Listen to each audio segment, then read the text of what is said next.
It's day 21, and we are 3 weeks into the 25 most notable bourbons of 2022. It's been a lot of drinking. Let's do it some more. Oh. Yeah, looks like it's that one. It's a lot of clicking. It is a lot of clicking. All right, let's find out what it is.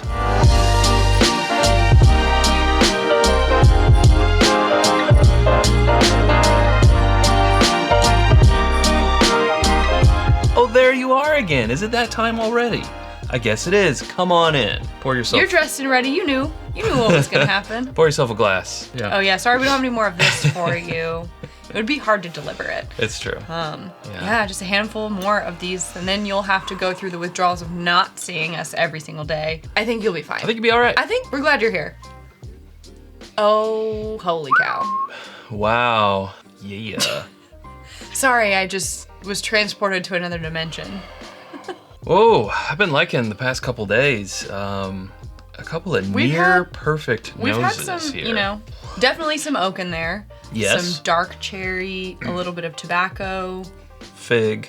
Yeah, plum. I think those fall into that like dark cherry. Sugar plums. Oh, it's different than regular plums. Well, they're dancing in my head. 'Tis the season, Sarah. Mm-hmm. I'm a Grinch. Maybe one day your heart will go 3 sizes. This whiskey's gonna make my heart go 3 sizes bigger.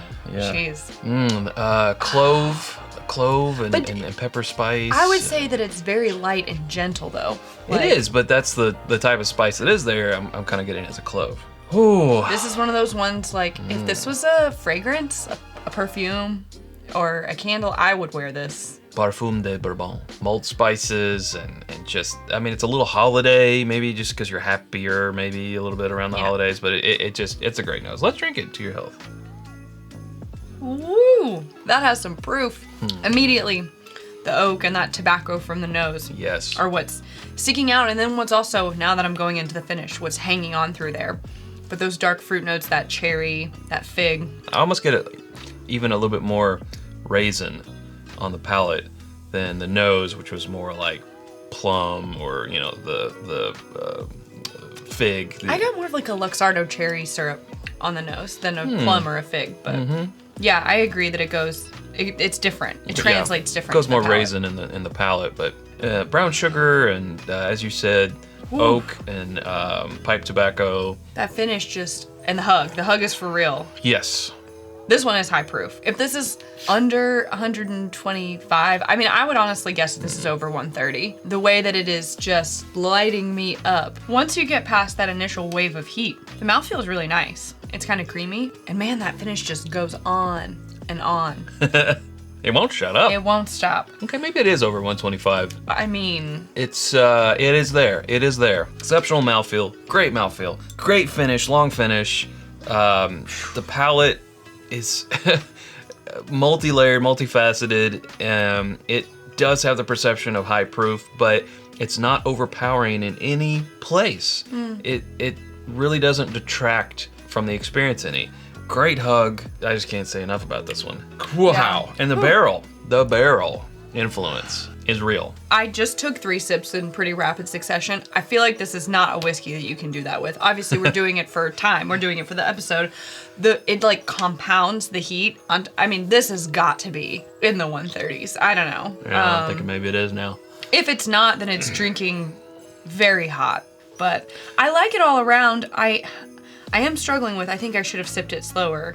It is a slow sipper because I'm struggling with I really like all the different components of it, but it's sitting really hot for me and I don't know. I guess that is one of the drawbacks of tasting things blind. Like if you were poured this and you knew, say it's 132, proof or whatever, you're gonna know that going into it. And when you go into nose, you're gonna, approach it a little further back. With a little more caution. You might not stick your nose in, and then you'll probably take smaller sips, and you might put more time in between it. But going in blind, we don't know these things. We can only perceive them the way that we do. But apropos of nothing, I want to tell you about our home on the internet. It's whiskyambitions.com. I also like saying apropos of nothing. It's where you can get our Glencairns, our Copitas, rocks glasses, water glasses, also our bottle cut candles, all of our t-shirts and hats and hoodies, and more always coming soon. That's whiskyambitions.com. And you can become a patron at patreon.com/itsbourbonnight and join our community for as little as $1 a month. If you didn't know the answer to that by now in the series, then you haven't been paying attention. And you should pay attention because that's where we put out our barrel picks. We've got another one coming in the next week or so, and then more on into 2023, like a Four Roses, a Russell's Reserve, Kentucky Spirit, and more. Dang. Any predictions, Sarah? Or you just want to like... I mean, we are down to just a few. It's sort of like shooting ducks in a barrel. Deductive reasoning would tell me that I have a solid guess because two things. Okay, you think it's between two things. Well, I think it's above 130 proof, which... Make it one thing. Based on what I can recall, I'm not looking at the sheet, but what I can recall, I think that narrows it down. I think that we could probably all guess what we think it is, but I don't want to say. If this happens to be the Elijah Craig Barrel Proof, because I know that hasn't come up yet, then I will be very shocked because this is excellent. I wouldn't be shocked because I also think Elijah Craig Barrel Proof is excellent, but this does not have the next level. In my mind, the way I'm tasting it, this does not have the proof that matches that. That proof is 120.8. I think this is drinking hotter. The flavor profile is reading more Buffalo Trace. Let's be honest. Are we on the same page? I've been teetering back and forth whether it is Buffalo Trace or Heaven Hill. It's between those two. I don't know. It's so high proof that I think that could throw me off from the distillery. And again, like I don't want what I think it might be to impact what I'm saying about it. Well, we're often wrong, so we can't rely on that. And we are often wrong, and so that's nice too. Let's just find out. You want to? Let's do it. Okay. Ready? We have been drinking. No way. Wait, what? Yeah, that's kind of what I was thinking. Really? The barrel influence. That's when I was like, the barrel is real. Okay. So it's obviously you already know it's the Parker's Heritage. Yes. I wasn't getting Heaven Hill on it at all. And that proof. The proof for sure. So what is the proof on that? Okay, so this was another late entry. So we just have the press release. So we didn't talk about age at all. I'm disappointed in us for not talking about the age. Right. It's 132.2, and I used 132 as my hypothetical example. I think that's because this was really in my brain. This edition consists of 67% 13-year-old Kentucky Straight Bourbon whiskey that has been double-barreled for 4 weeks and then blended post-aging with 33% of a 15-year-old Kentucky Straight Bourbon whiskey. Only half of it is double-barreled, but it's a 13 and a 15 year, and the 13 year is what was double barreled for 4 weeks, and then blended with 15 year that was not double barreled. It says it leads with an oak forward nose and hints of butterscotch and caramel, followed by a balance of spice notes, sweet and light oak tannins.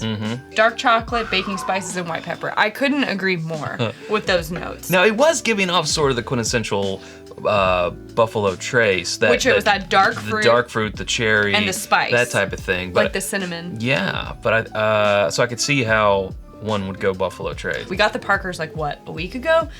We'd sipped it once to confirm it was going in, and then I haven't had it since then. I had totally forgotten it was over 130, so I was like, I don't know if this is Buffalo Trace, but at the same time, it's got to be over 130. So well, that's weird, Sarah, my mind would say the only Buffalo Trace left, the WLW, is 124.7. Oh, really? Yeah. I thought that. Why did I think that was over 130? You might have been thinking of the Stag. The which we've already Stag had. was 138. Yeah.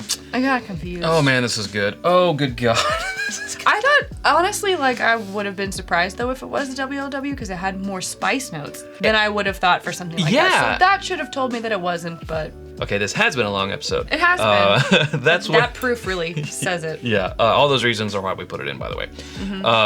That's where we better leave it. So if you haven't subscribed to us already, you can do so by clicking right up here. There's suggestions of other videos down here. Hope to see you over there in one of those. Thanks, Sarah. Thanks, Chad. Okay, until tomorrow, for a little while more, drink more bourbon.